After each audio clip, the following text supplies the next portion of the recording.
మన ముందు స్టూడియోలో అనలిస్ట్ షణ్ముఖ్ గారు ఉన్నారు. వారిని అడిగి విషయాలను తెలుసుకునే ప్రయత్నం చేద్దాం. షణ్ముఖ్ గారు నమస్కారం. నమస్కారం అండి. గతంలో ఎలక్షన్ టైంలో ఆర్ఆర్ మస్తాన్ అని జగన్మోహన్ రెడ్డికి ఎంతో సపోర్ట్ చేస్తూ సర్వే చేస్తూ జగన్మోహన్ రెడ్డి ఇంకా సీఎం అన్నట్టు ఓట్లు అయిపోయిన తర్వాత సర్వే అయిపోయిన తర్వాత కూడా ప్రచారం బాగా చేశాడు.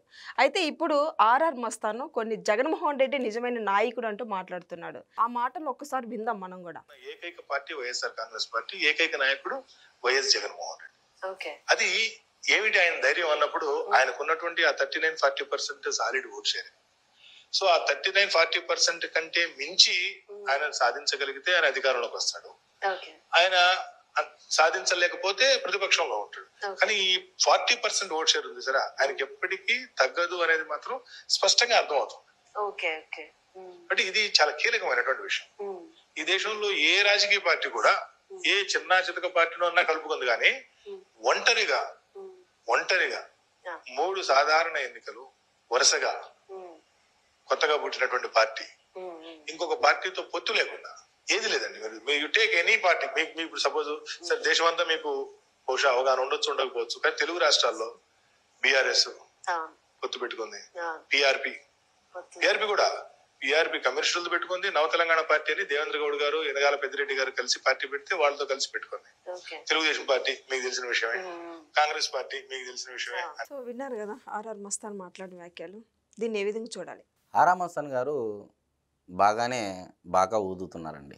మేము దీంట్లో అబ్జెక్షన్ చెప్పట్లేదు. ఎందుకంటే ఆర్ఆర్ మస్తాన్ గారు ఒక ఫేక్ సర్వే, అతని యొక్క మాటలకి శాంచిటీ లేదు, అతని సర్వేలకి శాంచిటివ్ లేనప్పుడు అతని మాటలకి శాంచిటీ ఎలా వస్తుంది? సో మరి ఇప్పుడు ఆయన ఏం చెప్తున్నారు? కొత్తగా పెట్టినటువంటి పార్టీ గత 3 ఎన్నికల నుంచి దేశంలో పొత్తు లేకోకుండా ఒకే ఒక్క పార్టీ ఎన్నికలలో పోటీ చేసింది, అది కూడా వైఎస్ఆర్సీపీ పార్టీ అని చెప్పేసి ఆర్ఆర్ మస్తాన్ గారు నొక్కి ఒక్క నుంచి సన్నాయి నొక్కులు నొక్కుతూ జనాలకు తీయగా వినపడేటట్టు చేస్తున్నారు. మరి అట్ ది సేమ్ టైం కాయిన్కి అనదర్ సైడ్ కూడా చెప్పాలి కదా. దేశంలో ఇది నేను చెప్పిన మాట కాదు, again I'm saying, Prashant Kishore ఒకానొక ఇంటర్వ్యూలో చెప్తూ ఈ దేశంలో మొట్టమొదటి పొలిటికల్ స్టార్ట్ చేసినది సక్సెస్ఫుల్ పొలిటికల్ స్టార్టప్ వచ్చేసి తెలుగుదేశం పార్టీ, ఎన్టీఆర్ కా పార్టీ అని చెప్పేసి ఆయన బీహార్లో ఎన్నికల ప్రచారంలో ఇచ్చినటువంటి ఇంటర్వ్యూలో చెప్పడం జరిగింది. పెట్టిన తర్వాత 9 నెలలకే, సంవత్సరం కూడా కాదు, 2 ఏళ్ళు కాదు, లేకపోతే జగన్మోహన్ రెడ్డి గారు పార్టీ పెట్టిన తర్వాత అంటే దాదాపు 10 సంవత్సరాల తర్వాత అధికారంలోకి రాలేదు తెలుగుదేశం పార్టీ. పెట్టినటువంటి 9 నెలలకే అధికారంలోకి వచ్చినటువంటి పార్టీ తెలుగుదేశం పార్టీ. అందరితో ఆగలేదండి. రాష్ట్రంలో ఉన్నటువంటి కాంగ్రెస్ కాదు, ఏకంగా దేశాన్నే, అంటే దేశంలో ఆ రోజు ఇందిరాగాంధీ గారి నిరవధిక పరిపాలన ఎదురీత తెలుగోడి దమ్ము ధైర్యం సత్తా చూపించినటువంటి పార్టీ తెలుగుదేశం పార్టీ అనేది కాయిన్కి అనదర్ సైడు చెప్పాల్సినటువంటి అనితర బాధ్యత ఆర్ఆర్ మస్తాన్ గారి భుజాలపైన ఉందా లేదా? ఎందుకంటే ఆయన తెలుగోడే కదా. ఈరోజు ఆయన కూర్చొని నేను సర్వే రిలీజ్ చేస్తానన్నా కూడా ఆ తెలుగోడికి ఇంత వాల్యూ వచ్చిందన్నా కూడా ఎవరి వల్ల వచ్చింది? తెలుగుదేశం పార్టీ అంటే ఆనాడు స్వర్గీయ నందమూరి తారక రామారావు గారు పెట్టినటువంటి పార్టీ వల్ల. అంతకుముందు తెలుగు వాళ్ళకి విలువ ఉండేదా? కాంగ్రెస్ పార్టీ అధికారంలో ఉన్నప్పుడు తెలుగు వాళ్ళకి విలువ ఉండేదా? ఢిల్లీకి పోయినప్పుడు లేదు. ఆనాడు ఇందిరాగాంధీ గారు దేశంలో రాజకీయాలు చేయాలనుకున్నప్పుడు మిగిలినటువంటి అన్ని రాష్ట్రాలు ఒక కన్నుతో చూస్తే ఆంధ్రప్రదేశ్ రాజకీయాల మటుకు ఒక కంటితో చూడాలి అని చెప్పేసి తన సన్నిహితుల వద్ద చెప్పినటువంటి మాట ఆర్ఆర్ మస్తాన్ గారికి మరొకసారి గుర్తు చేస్తున్నా. ఎందుకు ఈ మాట గుర్తు చేస్తున్నానంటే గుర్తుంచుకోవాలి, కాయిన్కి అనదర్ సైడ్ కూడా చెప్పాలండి. ఇప్పుడు రూపాయి బిల్ల మీరు తీసుకున్నారు, 2024 ఎలక్షన్లకు ముందు వైఎస్ఆర్సీపీ పార్టీ మళ్ళీ అధికారంలోకి వస్తుందని చెప్పేసి నిండా ముంచేశారు. వైఎస్ఆర్సీపీ పార్టీ కార్యకర్తలని, శ్రేణులని, లాస్ట్కి అధినాయకుడు జగన్మోహన్ రెడ్డి గారిని కూడా నిండా ముంచేశాడు. నిండా ముంచింది కాక మళ్ళీ ఇప్పుడు సెల్ఫ్ డబ్బా కొడుతూ జగన్మోహన్ రెడ్డి గారి యొక్క రాజకీయ ప్రయాణాన్ని మళ్ళీ తొంగలో దొక్కే విధంగా ఈయన వ్యాఖ్యలు చేస్తున్నాడు. నిజమైన నాయకుడు జగన్మోహన్ రెడ్డి. ఇకపోతే ఉదాహరణగా ఆనాడు ఈయన ఏమంటున్నాడు? ఏకైక పార్టీ జగన్మోహన్ రెడ్డి గారి పార్టీని అని చెప్పేసి చెప్తున్నాడు. జగన్మోహన్ రెడ్డి గారి ఇమేజ్ చూసే జనాలు 40% ఓట్ బ్యాంకు అంటున్నారు. నాకున్నటువంటి అవగాహన మేరకు నేను తెలుసుకున్నాను, అంటే సీనియర్ జర్నలిస్టుల నుంచి తెలుసుకున్నటువంటి సమాచారం మేరకు నేను చెప్తున్నది ఏంటంటే 2009లో ఆనాడు GHMC greater Hyderabad municipal corporation ఎన్నికలు జరగడం జరిగింది. అప్పటికే టీఆర్ఎస్ పార్టీ 50 సీట్లలో పోటీ చేసి 10 గెలిచి చాలా వీక్గా ఉంది. ఆ ఎన్నికల్లో అంటే జిహెచ్ఎంసీలో పోటీ చేయలేదు. అయితే ఈ 2009 నవంబర్లో జరిగినటువంటి జిహెచ్ఎంసీ ఎన్నికల్లో అధికారంలో ఉన్నటువంటిది కాంగ్రెస్, ప్రతిపక్షంలో ఉన్నటువంటిది తెలుగుదేశం పార్టీ. ఎందుకు నేను ఎంత చెప్తున్నానంటే జగన్మోహన్ రెడ్డి గారు ఇమేజు, ఫేసు అనే మాటలు ఆరా మస్తాన్ గారు వాడారు కాబట్టి మరి ఆ ఇమేజ్కి ఉన్నటువంటి వాల్యూ, ఆ వచ్చినటువంటి సీట్ల సంఖ్యతో మనం ఒకసారి వివరాల్లోకి వెళ్ళేటువంటి ప్రయత్నం చేద్దాం. ఆనాడు 150 సీట్లు ఉంటే జిహెచ్ఎంసీ పరిధిలో కార్పొరేషన్ ఎన్నికల్లో కాంగ్రెస్ పార్టీకి వచ్చినటువంటి సీట్లెన్ని, తెలుగుదేశం పార్టీకి వచ్చినటువంటి సీట్లెన్ని, టీఆర్ఎస్ పోటీ చేయలేదు. మరి మజ్లిస్ పార్టీ కూడా బలంగా ఉంది హైదరాబాద్ జిహెచ్ఎంసీలో, మరి మజ్లిస్ కూడా పోటీ చేయడం జరిగింది. మరి 150 సీట్లకు గాను కాంగ్రెస్ పార్టీ ఎన్ని గెలుచుకుంది. ఇదే ఆనాడు రాజశేఖర రెడ్డి గారు ఆయన చనిపోవడం జరిగింది దురదృష్టవశాత్తు. మరి ఆయన చనిపోయిన తర్వాత రోసయ్య గారిని ఆనాడు కాంగ్రెస్ పార్టీ ముఖ్యమంత్రిగా ఎంచుకోవడం జరిగింది, కూర్చోపెట్టడం జరిగింది.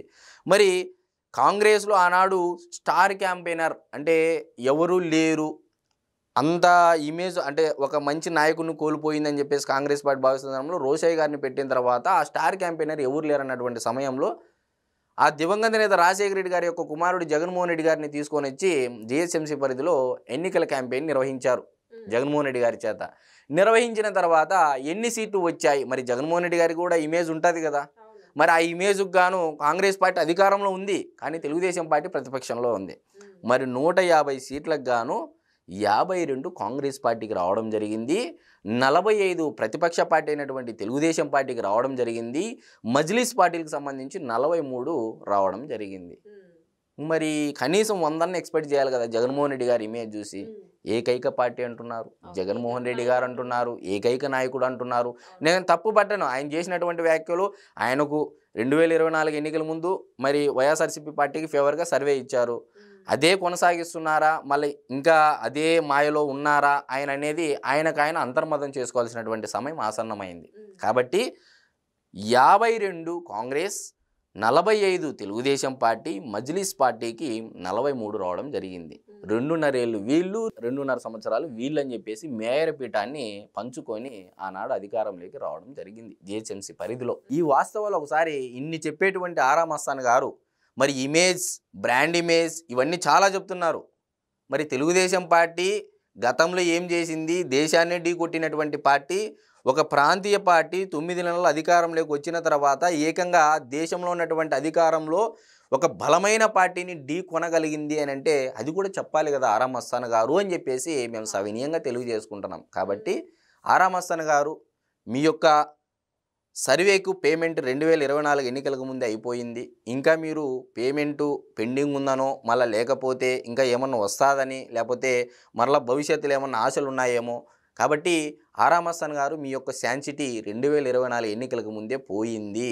వైఎస్ఆర్సీపీ పార్టీ కార్యకర్తలు శ్రేణుల సాక్షిగా నిండా ముంచేసినటువంటి చరిత్ర ఆరా మస్తాన్ సర్వేకు మాత్రమే దక్కుతుందని చెప్పేసి ఈరోజు వైఎస్ఆర్సీపీ పార్టీ కార్యకర్తలు శ్రేణులే బాధపడేటువంటి పరిస్థితి నెలకొంది. కాబట్టి మీరు రాష్ట్రంలోకి రావద్దని కొట్టినా కొడతారు వైఎస్ఆర్సీపీ వాళ్ళు. ఇప్పుడు ప్రజలు కూడా అదే మద్దతు ఇస్తున్నారు. అసలు నువ్వు చెప్పే మాటలు కూడా మేము ఇంకా నమ్మము అని కూడా ఇప్పుడు ఆరా మస్తాన్ని ప్రతి ఒక్కరు వ్యాఖ్యలు చేయటమే. నేను అదే అంటున్నానండి. ఈరోజు అది 5 ఏళ్ళ అధికారంలో ఉన్నటువంటి పార్టీ ఉన్నటువంటి కార్యకర్తలు శ్రేణులు దివాలా తీసే పరిస్థితికి వచ్చినారంటే ఆయన్ను నమ్మే కదా కోట్ల రూపాయలు బెట్టింగ్లు వేసి ఈరోజు ఆస్తులు అమ్ముకునేటువంటి పరిస్థితి నెలకొంది. మరి నిజంగా మీ సర్వేకి శాంసిటీ ఉన్నట్లయితే ఎందుకు మీరు ఫేక్ సర్వే రిలీజ్ చేశారు? జగన్మోహన్ రెడ్డి గారికి ఒక ఇంటెలిజెన్స్ ఆఫీసరు సంవత్సరం ముందే ఇంటెలిజెన్స్ రిపోర్ట్ ఇచ్చారు, మనకు 15 సీట్లు కూడా రావట్లేదు అని చెప్పేసి చెప్తే ఆ అధికారిని వేరే విభాగానికి తరలించిన విషయం కూడా మీకు తెలుసు. ఇవన్నీ మీడియా ముందు చెప్పారు.